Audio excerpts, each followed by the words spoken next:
Happy Sunday, everyone. My name is Pete Mills, and many of you guys know me as the 8th grade math teacher over at Stuttgart Junior High School. There, though, my name is not Pete Mills, but it's instead Mr. Mills.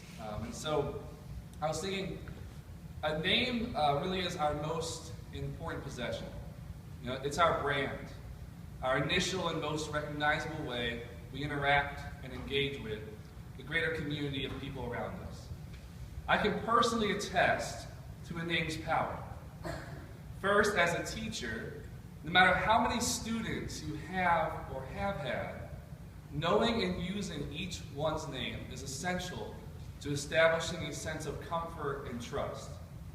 For instance, I cannot count how many former students I saw just the other night at Stuttgart's annual sports kickoff who, number one, were blown away that I remember their name, even if I had just taught them months earlier, and number two, could not hide how happy Mr. Mills' astonishing memory had made them.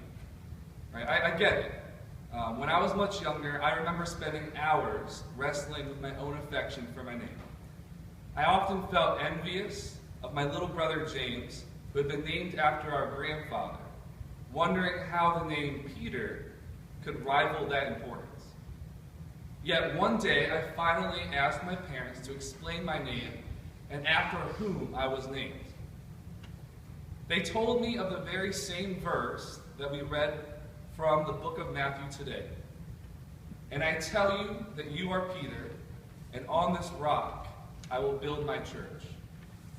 Peter, from the Greek word petros, meaning rock.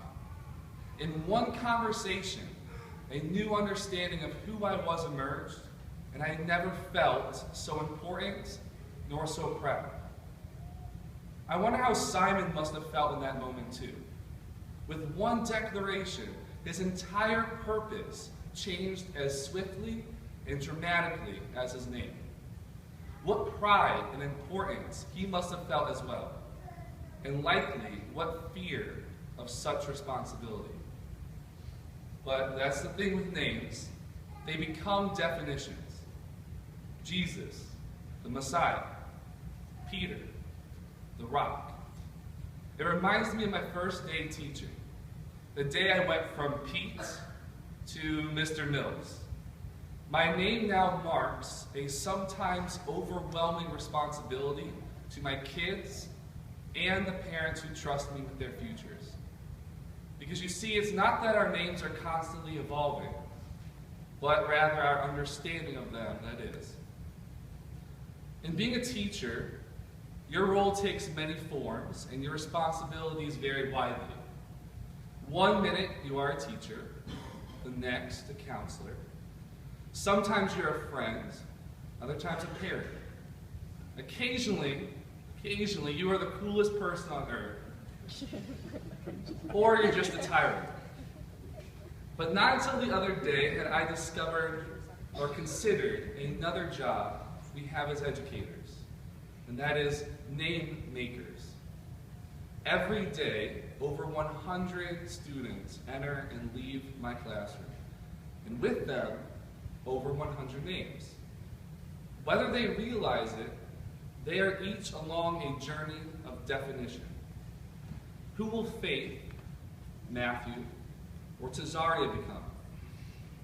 And how will others know them, think of them, simply by their name? Teachers have a unique role in guiding the eventual answers to these questions. And often the things we say to students, the ways we make them think, immediately affect our students' own definitions of themselves.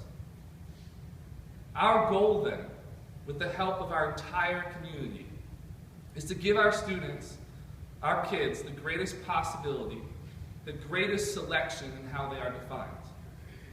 Will they be known as doctor, teacher, pastor, lawyer, leader? We have an important role in answering this question, and it is our responsibility to fulfill it as best we can.